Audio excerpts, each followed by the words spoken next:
The Guarini Institute for Government and Leadership held a panel discussion on homeland security needs in New Jersey, and in particular its interoperability among federal, state, and local departments. The discussion was moderated by Hudson County View's senior news correspondent John Hines and the Guarini Institute Executive Director Leila Sadeghi. Now, given your role to assess critical infrastructure and homeland security trends, how well equipped is NJ for the next major disaster? What has your research shown in terms of trends analysis?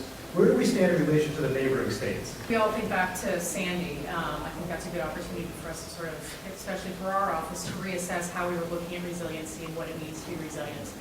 For our Preparedness Bureau in particular, one of the things we've been trying to do since then is take a different look at our critical infrastructure, take a look at the information we have, identify any gaps and vulnerabilities that we have, and make recommendations in order to fill those gaps.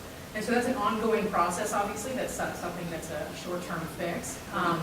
We have a number of different partnerships in place in order to do that, and one of those is what we call the Infrastructure Advisory Committee.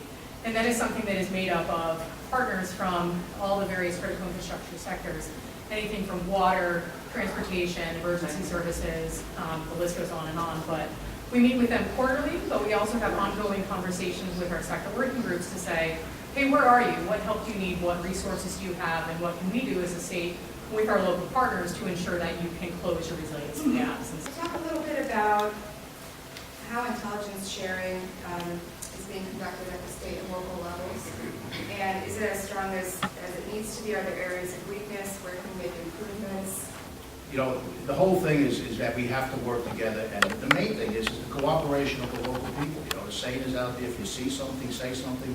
And I can tell you from my law enforcement experience is that 90% of the times when these cases are opened, it comes from the locals. In order to ensure the utmost level of security, our government must work with the private sector to ensure that industry is willing to engage the government in cooperating to implement the appropriate levels of protection and security. So what is being done to prevent truck and car attacks in pedestrian plazas, which we have seen internationally? Target hiding. There's an evaluation done in cooperation with the Office of Homeland Security to identify these different targets. For example, when I was on the Hudson County Task Force in Hoboken, we would go in and we'd say those companies on the waterfront, such as Wiley Publishing, Sorrento Bank, and we get to meet the head of security, and we have policy in place to identify what they have in their facilities so that we have a data bank and we know how to respond with obviously both patrol and unmarked enforcement. I think for a long time, we were sort of reactionary with some of that, where we were sort of planning for events that had happened in the past, but what we want to do is say, you know, this is the threat that we're currently faced with, and in our business we call that soft targets. That's currently, you know, whether it's a road race or an open venue or even just a, you know, different slew of cafes, but to say, you know, bring those people to the table, because often, you know, you mentioned Prudential. There are a lot of organizations that have the capacity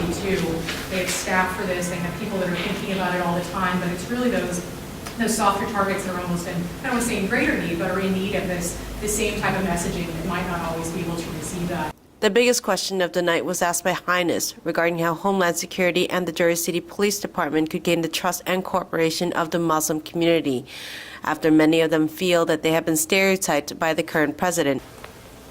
My detectives, we go out, we review the reports, the crime reports every morning when we come in before our morning briefing.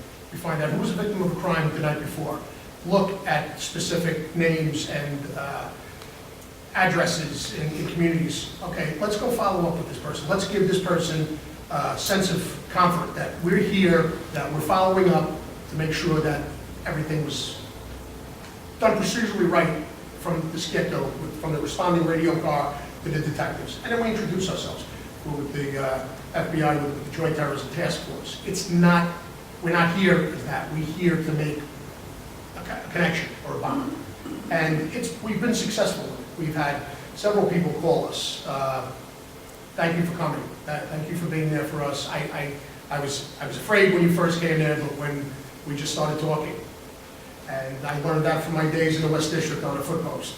Being first generation and speaking with a lot of people from Jersey City who are non-resident aliens, there's a lot of fear and a lot of hesitation going to the police department with crimes that are committed to them or they witness it. Right. Is there anything and programs put in place to let them know that there shouldn't be anything to fear, especially given our president. I read the mayor's executive order on the sanctuary city, and it was very well thought out. It's legally, I believe, as a layperson and not a lawyer, it's on solid legal ground. And I don't really believe that there's going to be any Jersey City police officers looking to bring somebody to a prosecution because of their status, whether it be legal or illegal. I think we need to educate the community better on that. I really do. And that's a prime example of communication. Hudson County View, the eye of the community.